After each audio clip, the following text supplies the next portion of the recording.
Balls, the man, the myth, the legend, he's back. We've got an update on what Big Balls is up to as he defends women and, of course, the American dream.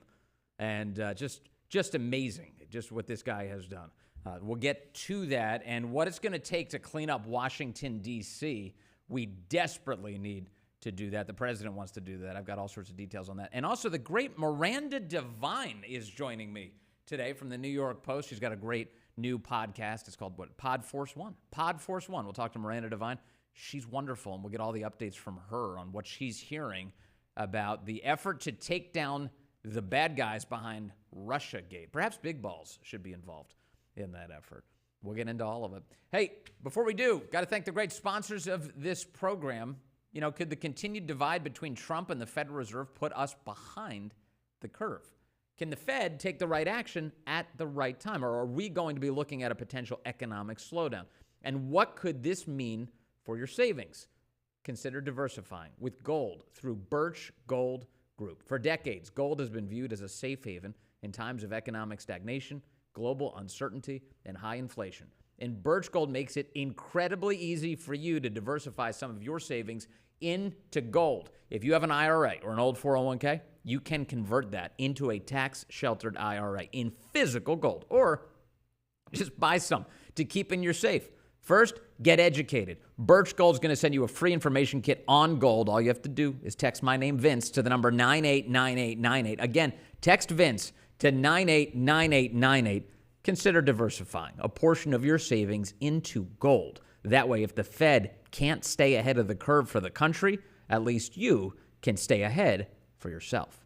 Data and message rates apply.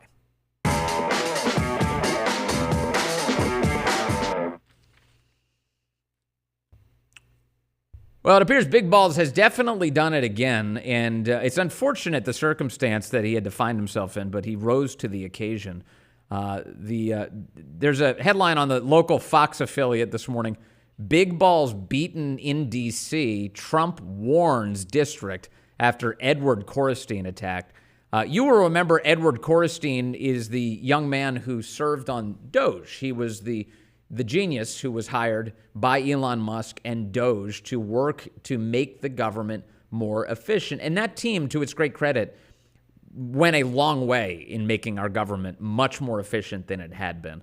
They went in, they changed all of the payment systems. They made sure people were actually documenting what they were spending money on. They found all sorts of important things to cut. They presented them to the White House. The White House promptly moved on cutting them. And then some of these cuts have already been codified in the form of the rescissions that the president just got done with the United States Congress. $9 billion in spending for NPR, PBS, USAID, all cut. And you can thank Edward Big Balls Korestein for his role in all of it. Now, when we found out that there was a guy whose nickname was Big Balls, we laughed, those of us who love our country, and thought, that's hilarious. Glad he's on our side. The media went apoplectic. They were upset. They hated him. They think he's disgusting and tasteless, and how dare you, and who is this child, and why does he call himself Big Balls? So it was great. It was great in all of the ways that bring me joy. And now we find out that this past weekend, poor Big Balls had to rise to the occasion and fight back against a band of marauding idiots who thought that they could carjack him and his girlfriend. Here's what we've learned. 2 teen boys have been arrested following an attempted carjacking and assault of Big Balls, you know, the guy from the Department of Government Efficiency, reigniting former President Trump's push for federal control of the nation's capital. I'll get into that in a moment. Edward Korestein, who of course is known by the nickname Big Balls, was one of the most prominent figures in former President Trump's Doge. Well, of course he was the most prominent. He had the biggest balls. He's very prominent. A group charged with cutting federal bureaucracy.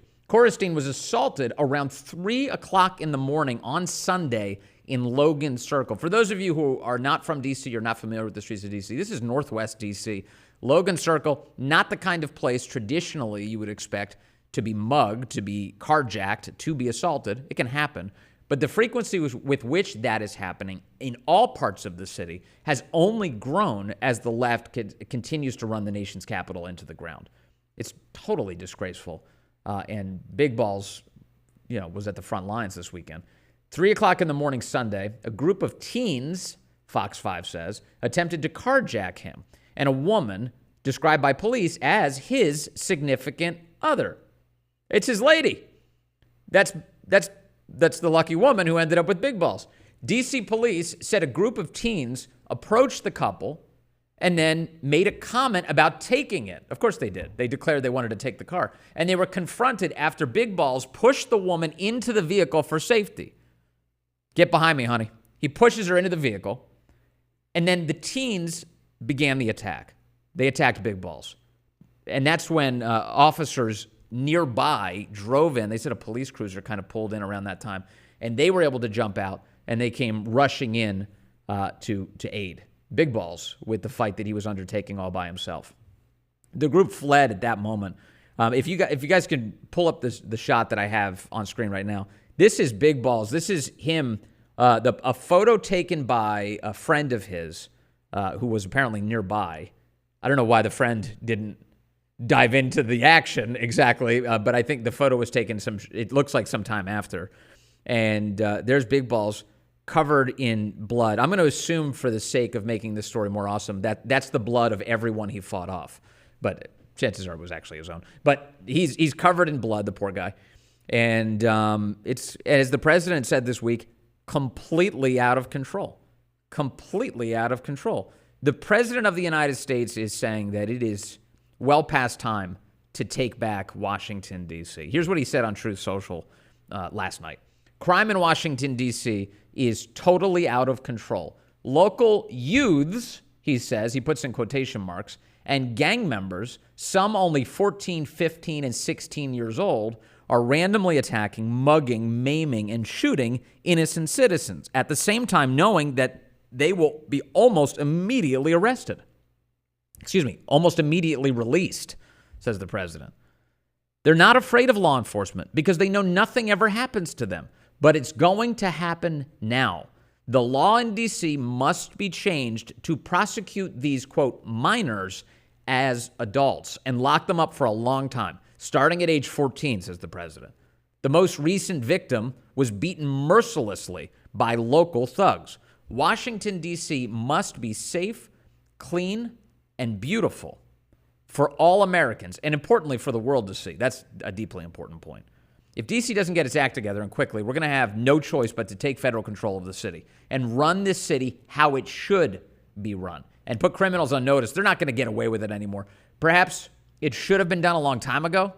Then this incredible young man and so many others would not have had to go through the horrors of violent crime. If this continues, I am going to exert my powers and federalize this city. Make America great again. Make America great again. So that's the president's position on all of this, that this is out of control. Now, I want to dwell on a couple of the items here. You saw him point out, in quotation marks, multiple occasions, youths and minors. I think that's the president saying a couple different things. One is that he doesn't care what your age is. If you're committing violent crimes, you should be treated like a violent criminal. That's the way to stop violent crime. So stop excusing teenagers from committing horrific and sometimes homicidal carjackings in the nation's capital, because if you would like to get more of those, you will.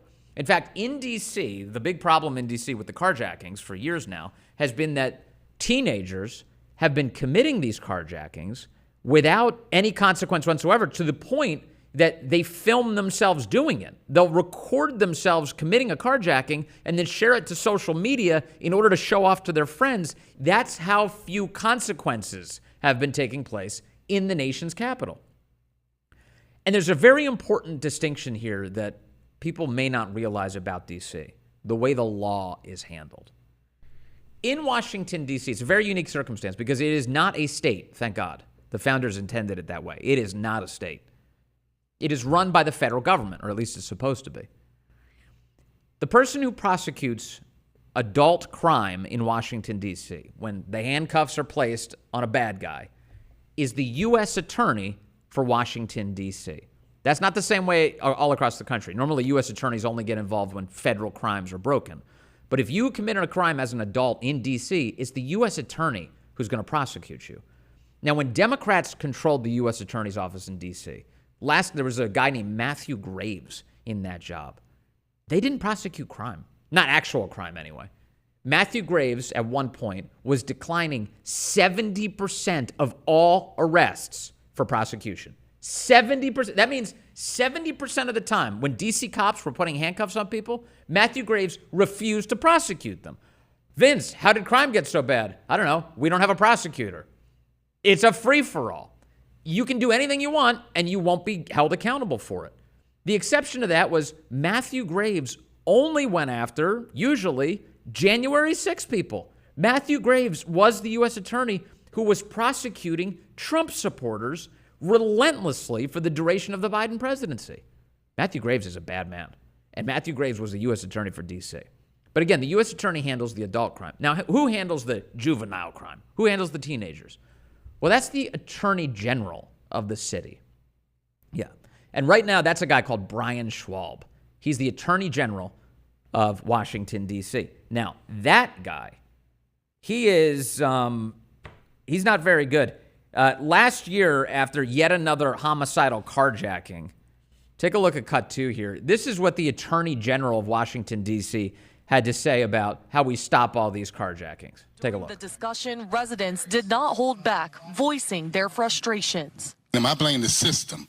Many questioning why kids aren't being held accountable.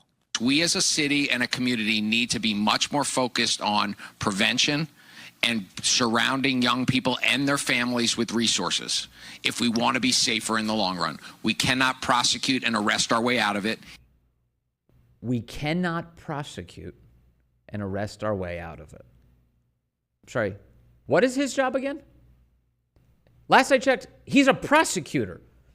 His job is to prosecute the bad guy. We can't prosecute our way out of crime. Then what the hell are you doing in that job? Why are you there? And so under the control of Democrats, D.C. continues to not only be a hellhole, but descend even into more of a hellhole. It's awful. And now Big Balls had to jump into action, had to swing into action, I should say, and stop a mob of teenagers, some of them at least were teenagers, who were attacking. Now, D.C. police are emphasizing that they've made 2 arrests in this case. And based on everything we've seen, these 2 arrests were just arrests that were made at the scene. In other words, of about a dozen people who began the attack on Big Balls, only 2 of them were taken into custody. Where are the rest of them? Why haven't we been given descriptions of the perpetrators who are still at large? And the answer to that seems to me very clear. When you don't get a description of the perpetrator, when you don't get any information from the police, it almost uniformly means that the suspect is black. And that would stand to reason in Washington, D.C. A lot of the carjackings in D.C. have been committed by black teenagers. That's just true. But why wouldn't the D.C. Police Department just say it out loud? Just declare it. Just tell people. If you're describing a suspect who's at large, you should describe the suspect who's at large. And yet they don't, because we live in this stupid world where you think declining to give people information is the proper course of action. How does that make our city safer? How does that make our nation's capital safer? It's insanity.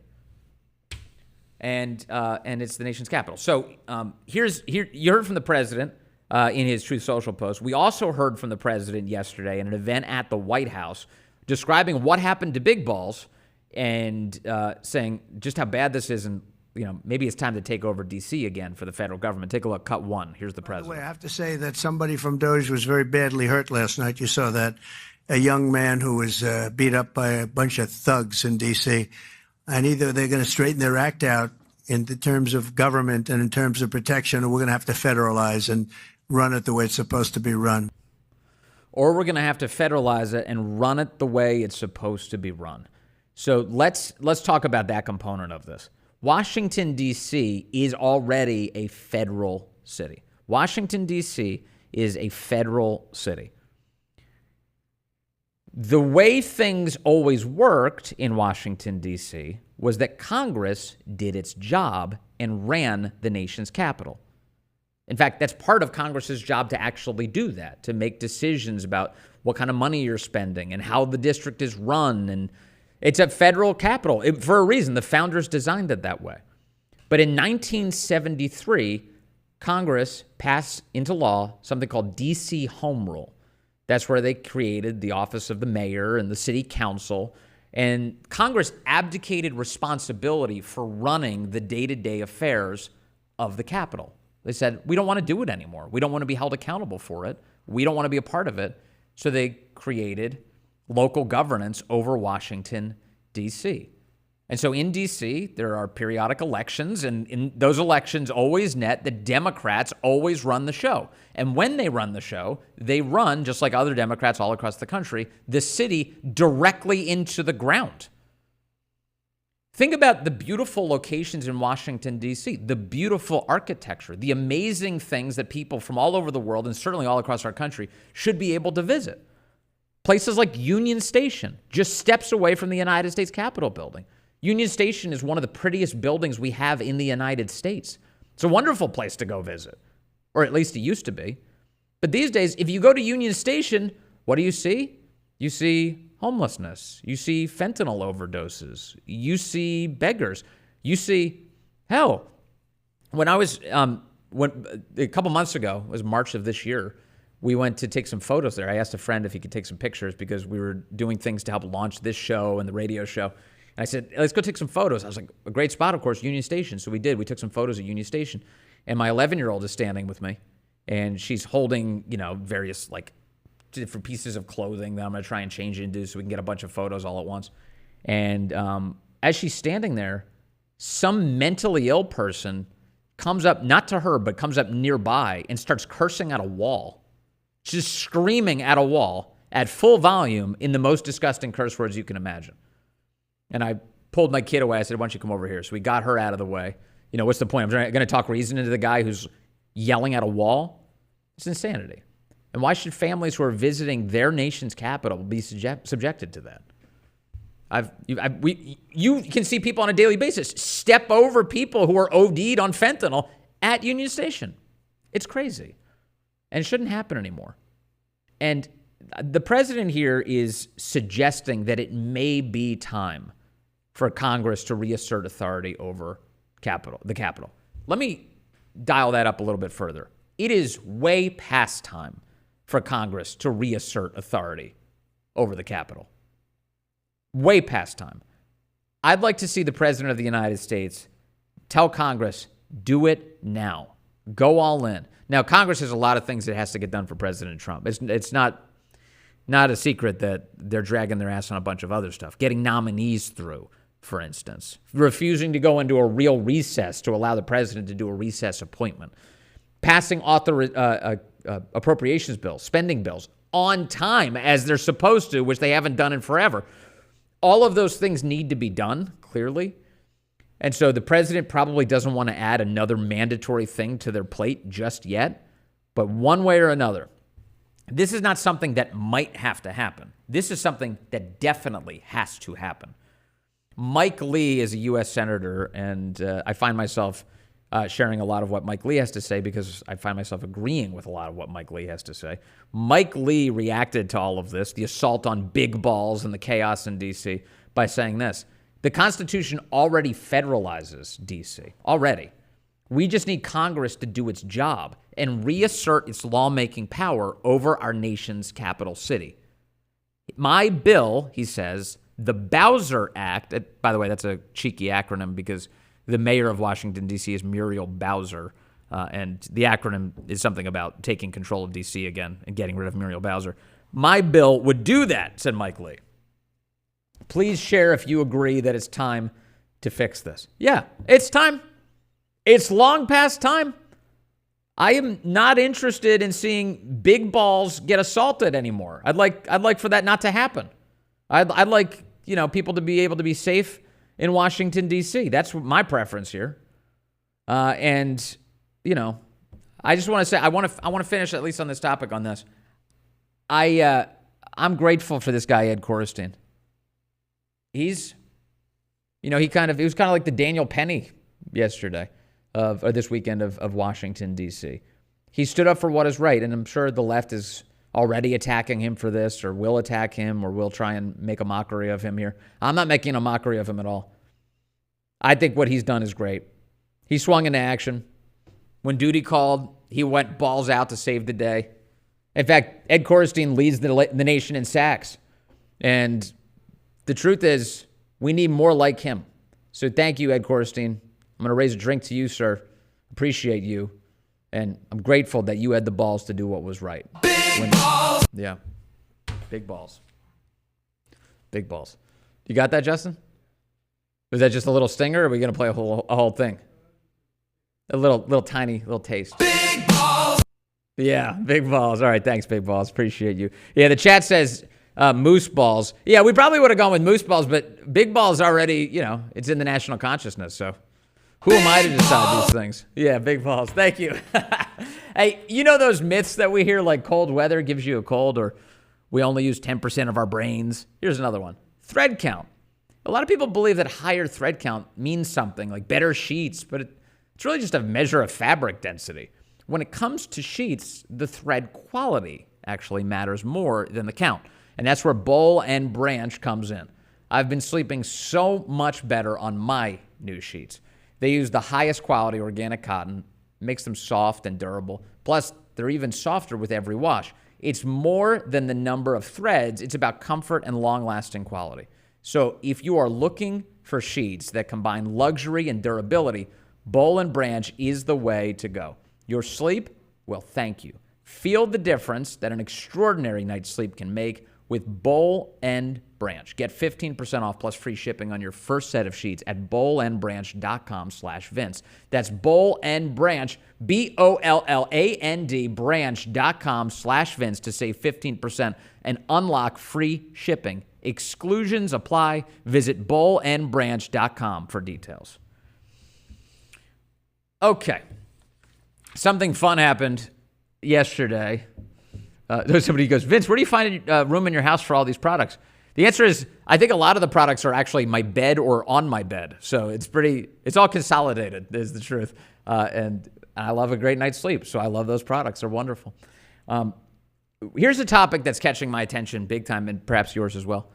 How is the MAGA movement going to continue after Trump?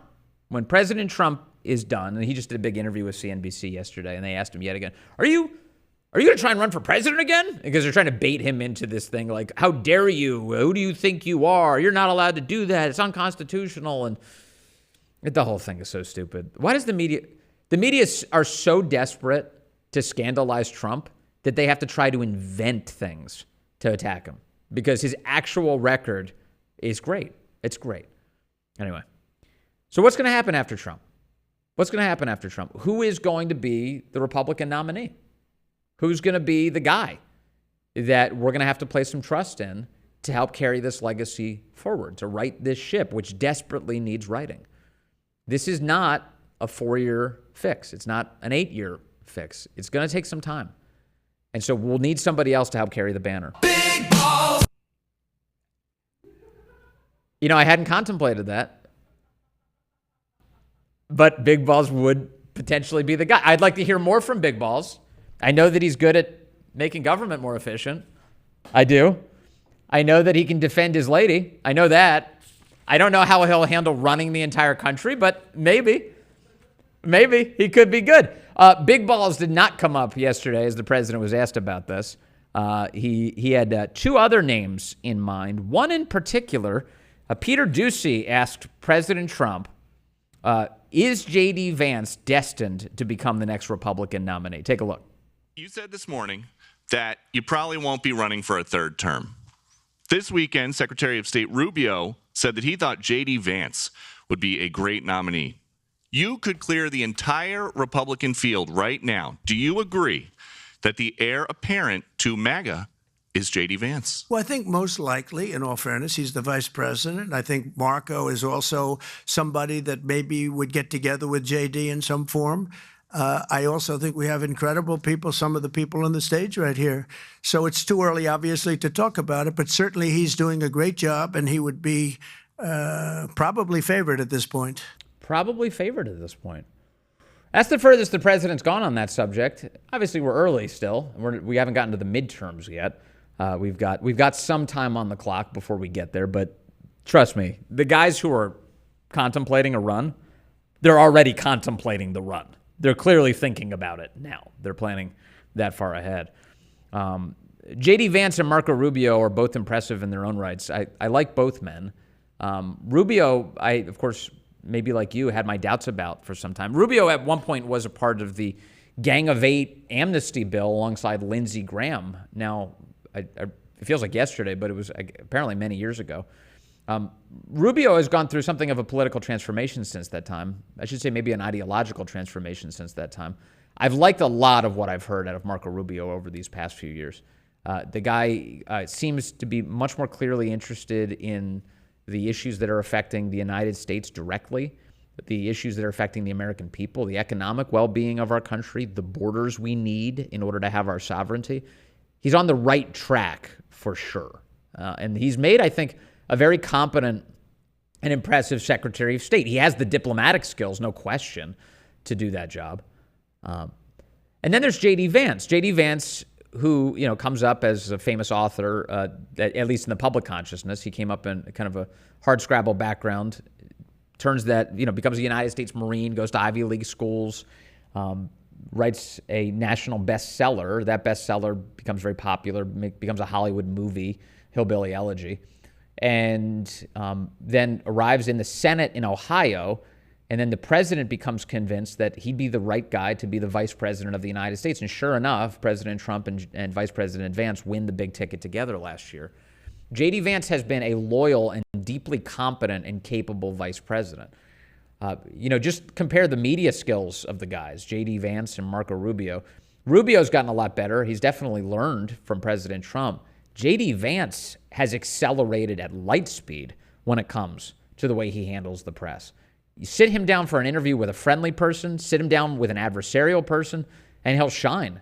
He's able to do the podcasts at every level, whether it's kind of the sort of the general audience podcasts or the specific political podcasts, the comedy podcasts. He's able to go on ABC and NBC and square away the dopes who are trying to corner him but are too stupid to even land a punch. He's had a lot of success, and J.D. Vance could be very, very big as the Republican nominee. And one of the things I like about this moment is right now, it kind of seems like everyone involved is being pretty gracious to one another.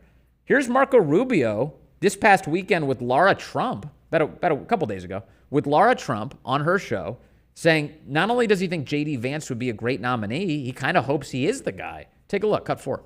Do you have your sights set outside of the State Department? Well, I think J.D. Vance would be a great nominee, and if I think if he decides he wants to do that, and so I think he's doing a great job as vice president. He's a close friend, and I hope he intends to do it. I know it's kind of early, but being in the role that I'm in here at the Secretary of State, I really don't play in politics. There's actually rules against me being involved in domestic politics, and I want to do this job as long as the president allows me to do it, and stay in that job, which would keep me here all the way through, January of 2028.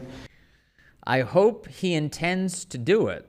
Not a small statement. I want to remind you that these guys, they are aware of every syllable that they utter and what it implies. I hope he intends to do it. Now, Rubio, of course, is not ruling out a presidential run there, and the two men may very well run. Occasionally, in presidential politics, I know it seems like this never happens, but you can get primary candidates running on the same stage who are not vicious to one another. They may very well run and try and make a positive case for why they would be the best guy without knocking the other guy down. And perhaps that's what we get with J.D. Vance and Marco Rubio. But the upside to all of this is the bench here is deep. It's strong. And you have President Trump to thank for that. The Republican Party wouldn't look like this were it not for President Trump teaching the Republican Party what they should be focused on and how they should present it, how the fight should be conducted, and the lengths to which the left will go to stop you. We've learned a lot from Trump. Those guys have learned a lot from Trump. And I think that the future for the Republican Party, if those are the candidates, could be very, very bright. And the Democrats, who are being led by Jasmine Crockett right now, They're a disaster. They're a complete disaster. One more thing on J.D. Vance, and then I got to get to our great guest. Well, first of all, J.D. Vance has a huge favorability lead over Marco Rubio right now. J.D. Vance has a plus 26-point favorability advantage over Marco, according to the latest Gallup survey. Also, tonight, Wednesday night, at the Naval Observatory. The Naval Observatory, that's where J.D. Vance lives. The vice president of the United States has a house there. CNN claims, do I want to say reports? Let's go with claims. CNN claims that J.D. Vance is hosting an Epstein summit tonight at the Naval Observatory. And that will include members of the White House Chief of Staff Susie Wiles, Attorney General Pam Bondi, and FBI Director Kash Patel, as well as the Deputy Attorney General Todd Blanche. He's the guy who just met with Ghislaine Maxwell. Apparently, the subject of conversation, in part, is going to be what they do with Ghislaine Maxwell's testimony to Todd Blanche. Are they going to release it in audio form or transcript form or whatever? But to remind you, if this is true, if CNN's reporting here is true, what this is once again, the Trump administration isn't burying the Epstein saga. They're looking for as many ways as they possibly can to release more information. They're not interested in making it go away. They're interested in delivering for the American people what we've been asking for. So that's good news. So despite whatever you hear in the press, they're looking for distractions from Epstein. Really? They're hosting a summit to discuss Epstein, apparently. If that's the case, I don't think they're looking for distractions. I think they're looking for disclosures. Pretty interesting. Okay, coming up, Miranda Devine will be with us in just a moment. Hey, do you ever just want to turn off the news and ignore politics? Yeah, I know that feeling. It's overwhelming, but here's the thing. We're citizens of a republic. The decisions made by our government do affect our everyday lives. In order to be a good citizen, you've got to read and understand the United States Constitution. And that's why I'm very excited that Hillsdale College is offering a brand new, free online course. I mean it, free. It's called The Federalist. The Federalist Papers were written primarily by two of America's most important founding fathers, Alexander Hamilton and James Madison. And together they explain how the United States Constitution established a government strong enough to secure the rights of citizens and safe enough to wield that power. Hillsdale's online course on The Federalist includes 10 lectures, each about 30 minutes long. You can take the course at your own pace. There's no cost to sign up. Plus, Hillsdale offers more than 40 other free online courses. It's great. And that Federalist course, I've been consuming it, and I love it. And, one of the points that they talk about very early is, we often think of the Federalists versus the Anti-Federalists, and the Federalists won and the Anti-Federalists lost. But that's not exactly the way history went down. In fact, were it not for the Anti-Federalists, we very well probably wouldn't have had the Bill of Rights. That was a big, important victory for the country that the Anti-Federalists were able to produce. You can find out about it all. Go to hillsdale.edu/Vince to enroll. There's no cost, and it's easy to get started. That's hillsdale.edu/Vince to enroll for free. hillsdale.edu/Vince. A lot of fun. Love Hillsdale. Thank you, Hillsdale. And thank you also to Jacked Up Fitness. More and more Americans are prioritizing their wellness and getting back in shape. But studies prove that strength training does a lot more to help burn fat than cardio alone. That's true, by the way. That is absolutely true. I've been working with Don and the team over at Jacked Up Fitness for a couple of months now. And let me tell you, these guys really know what they're doing. They have their all-in-one home gyms that are already best in class. Trust me, I have one. I love it. But now their all-new X Series takes home fitness to the next level. The Power Rack Extreme Functional Trainer lets you do hundreds of exercises, basically everything that you would do at the gym, right from your spare room or garage.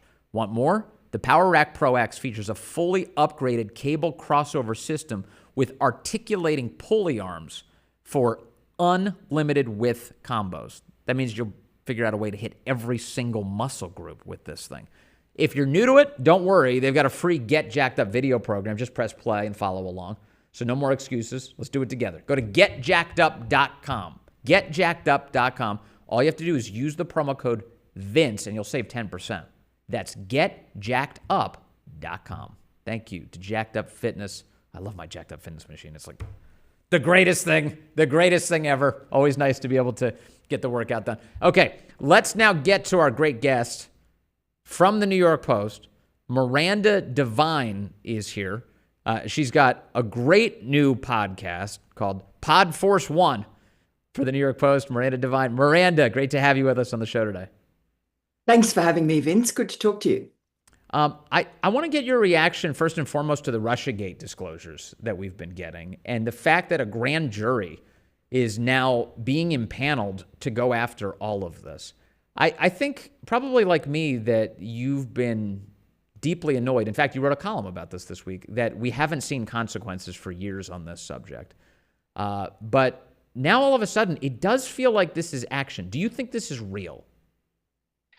Look, I certainly hope so. And it does seem that there is more action than there was in President Trump's first term. And I interviewed him for my podcast a couple of weeks ago, and he said that, I asked him, are you angry? This was when the beginning of the revelations from Tulsi Gabbard and Chuck Grassley, the FBI and the CIA were coming out.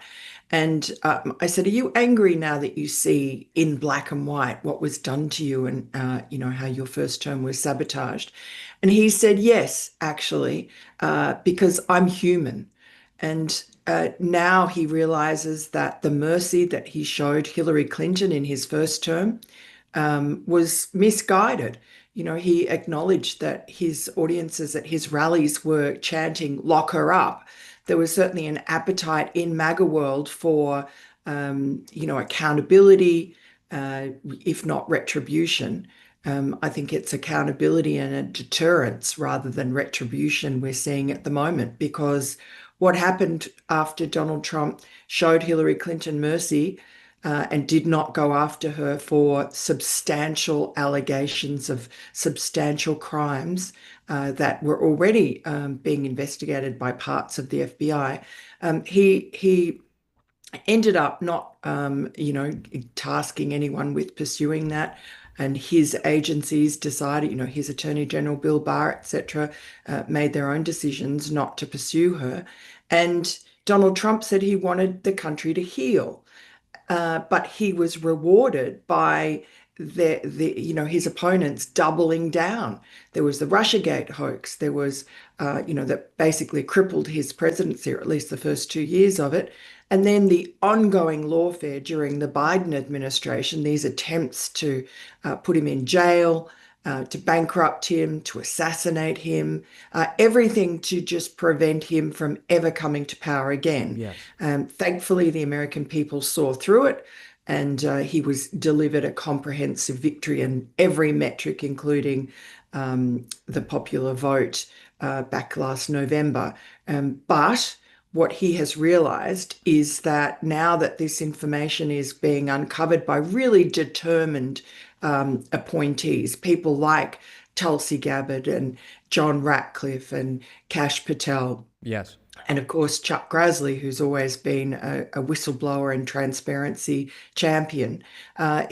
Donald Trump is, and all his appointees are absolutely determined to bring accountability to those wrongdoers, those coup plotters, and that will act, we hope, as a deterrent against this happening ever again to any other president. President Trump is not the only person in that group you just mentioned who was targeted by the deep state cabal. Kash Patel was, quite infamously. Tulsi Gabbard was, quite infamously. Yes. You just had an interview with her, actually, about that. To what extent do you think, having lived through that experience, has made them more dogged fighters on President Trump and the country's behalf? Well, I mean, they understand at a visceral level what it means, what the toll that it takes to be targeted, to have your, all your bank accounts, to have your iCloud surveilled, to be, as in Tulsi Gabbard's case, placed on the Quiet Skies surveillance program by the TSA, where every time she went to an airport, she had a team of, agents watching her every move, searching her luggage, patting her down, spending hours searching through every nook and cranny of her luggage, even the lining of her suitcases, unrolling, unwrapping every item, including they did the same thing to her husband. That's just one example. I mean, Rudy Giuliani, he had his cloud surveilled.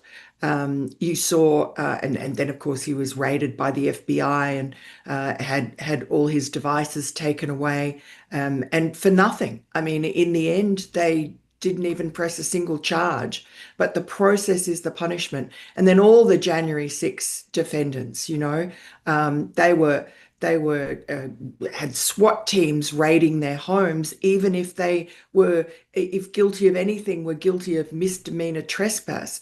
What about, right to life people, anti-abortion activists, peaceful people who were arrested for praying outside an abortion clinic, or Catholics who went to traditional mass, or parents who spoke up at school meetings against the gender madness that was engulfing their children's schools.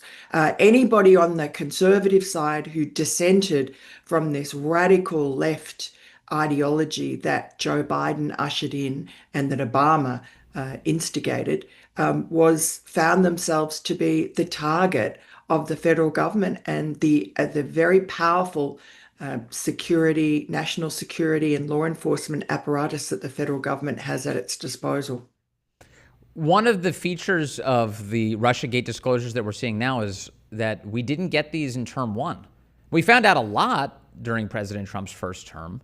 But we didn't find out some of the most important stuff. And in fact, members of Congress even are saying, where was this when we were investigating this? We didn't see the Durham Annex. We weren't able to see the intelligence that established that Hillary Clinton was clearly cooking up a fake hoax in order to distract from her emails.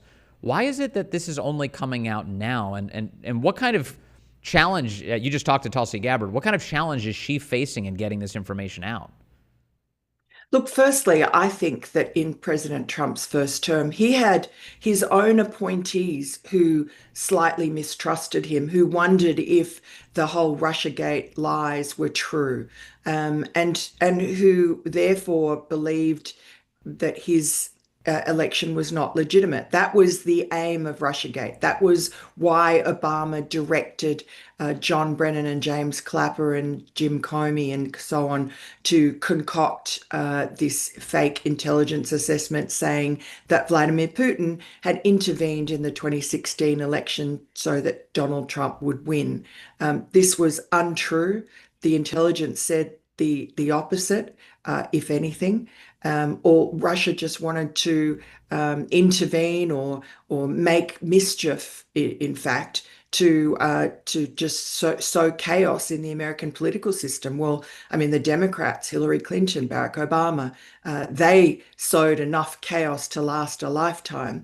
And I think what now you have these people like Tulsi Gabbard and so on, who are much more focused on the reality, which was that this was a coup, as she calls it, a years-long coup against Donald Trump.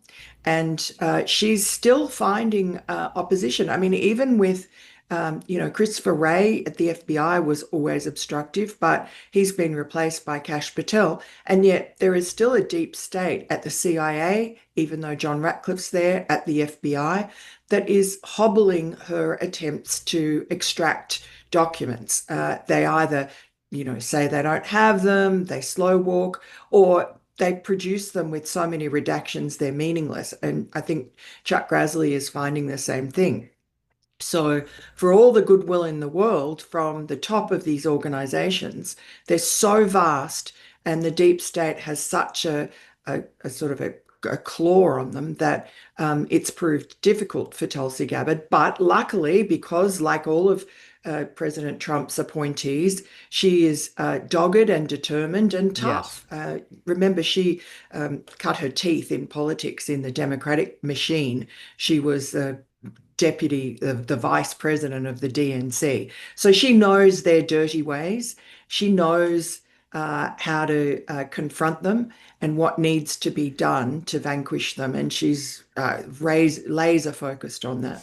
I was thinking of Tulsi when she was revealing that the Russians had detected that Hillary Clinton had psycho-emotional problems. She was standing up there at the lectern saying, yeah, the Russians knew that she had psycho-emotional problems. They were dosing her with tranquilizers every day on the campaign trail. And this is all information, of course. The reason why this is important is that this idea that the Russians were trying to help Trump get elected, if they were, that's the kind of information they would have made public, but didn't. Instead, in fact, they held it back. But I couldn't help but think, as Tulsi was saying, that she must have delivered it with at least some joy, that she could smack Hillary Clinton around in public after all of the vile things Hillary said about Tulsi through the years. Oh, yeah. And the vile things that Hillary's allies did to Tulsi. Absolutely. And, I mean, she's very professional and she just delivers this delicious information straight.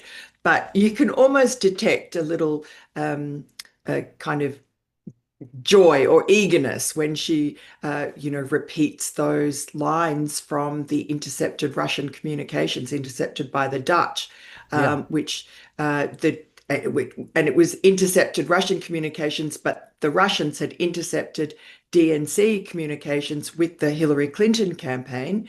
And this information was found in the annex, the classified, newly declassified annex, buried for, a couple of years in the John Durham investigation into Russiagate.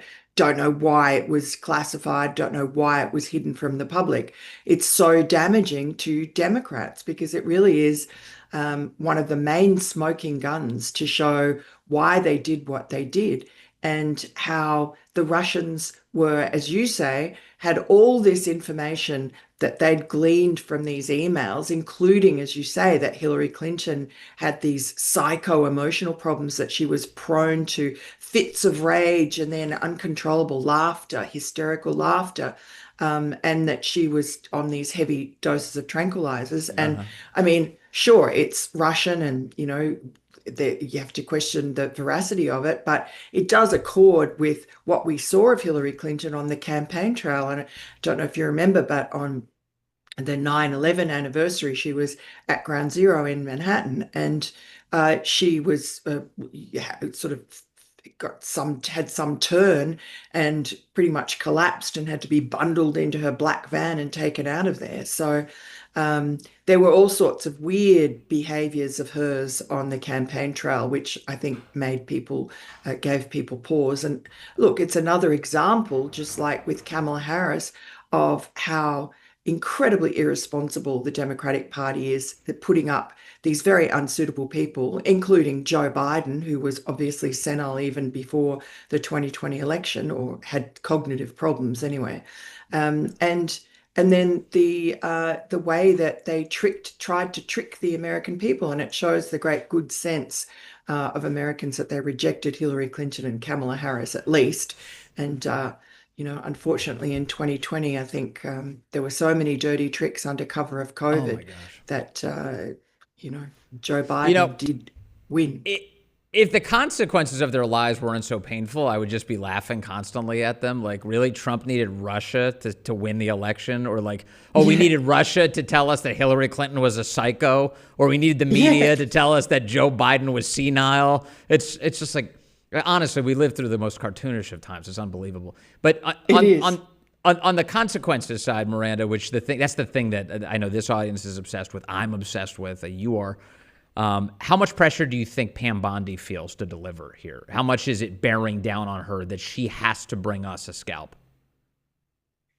Look, I mean, I think she's just following through the process. She got criminal referrals from John Ratcliffe from the CIA and from Tulsi Gabbard.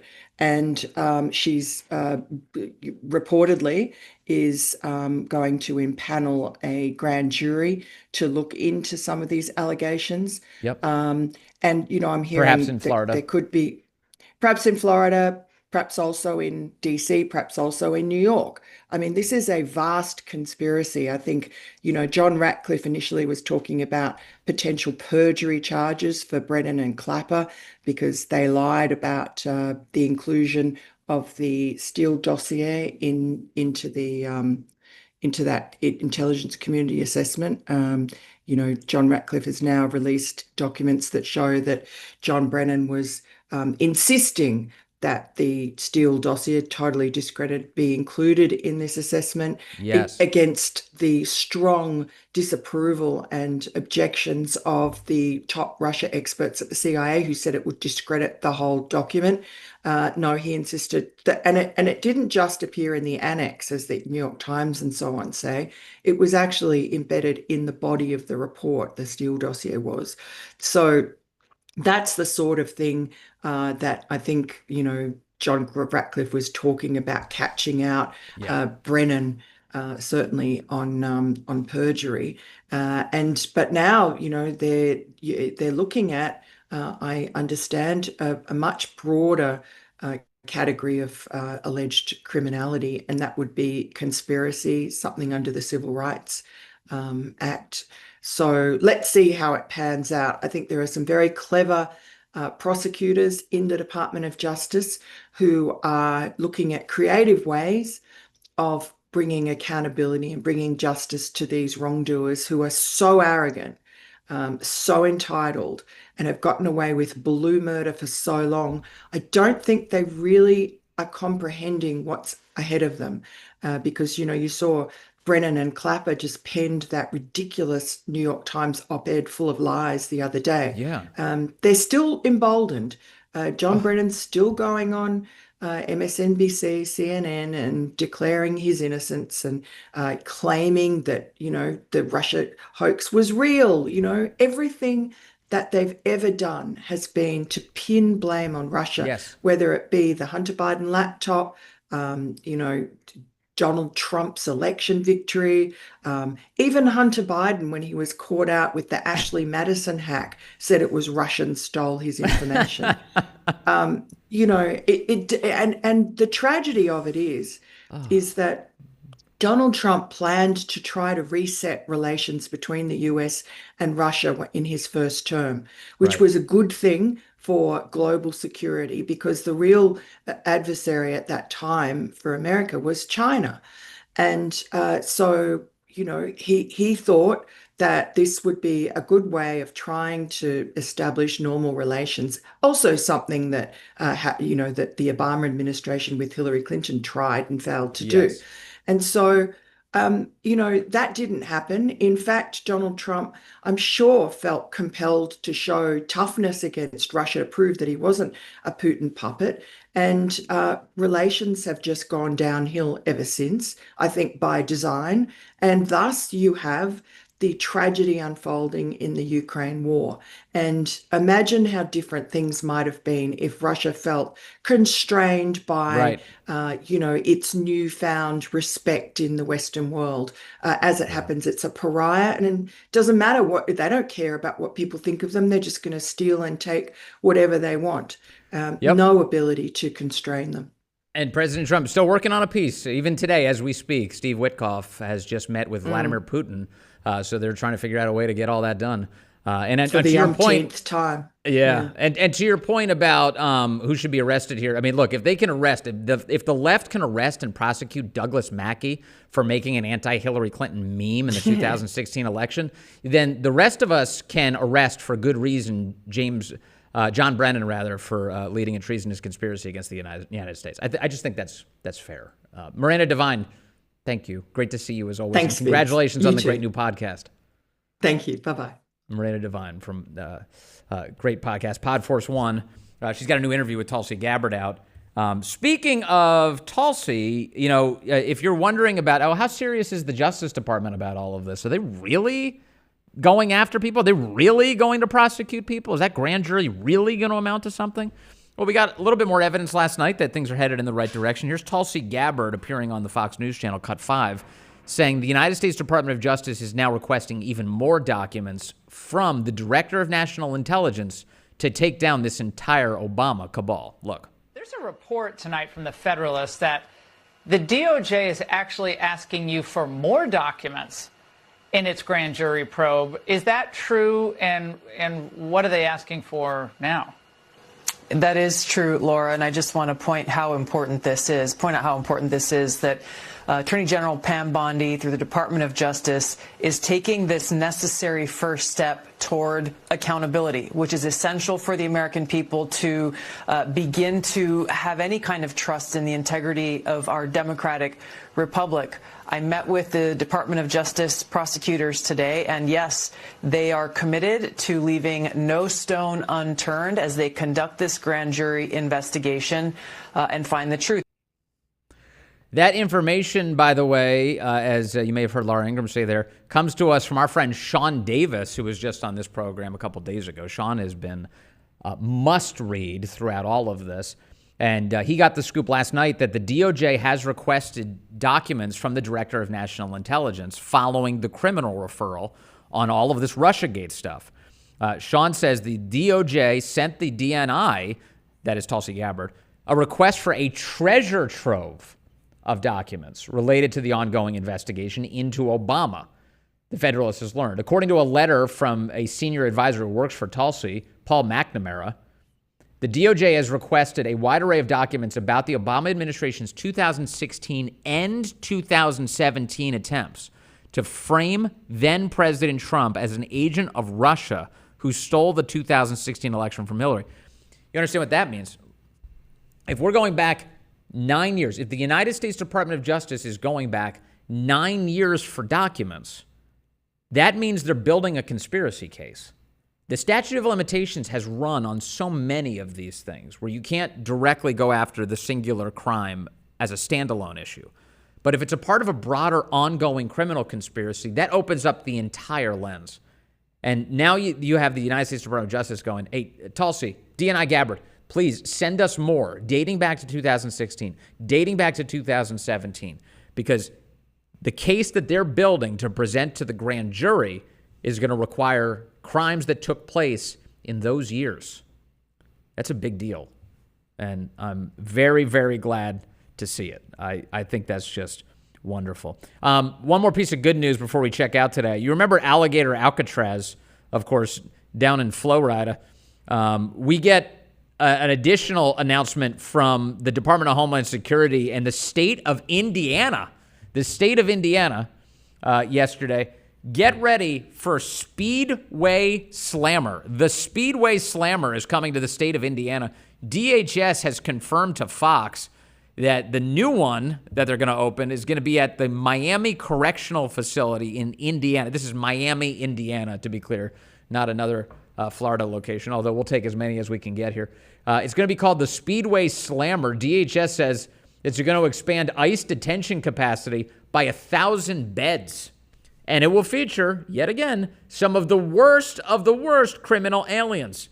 And they're doing this in partnership with the governor, Mike Braun. You got a statement from both Secretary Noem, who's very excited. She thanks Governor Braun for his assistance in all of this. She says, if you are in America illegally, you could find yourself in Indiana's Speedway Slammer. So avoid arrest. Self-deport now. Use the CBP Home app to deport out of the country. Indiana Governor Mike Braun saying as well, we're proud to work with President Trump and Secretary Noem as they remove the worst of the worst.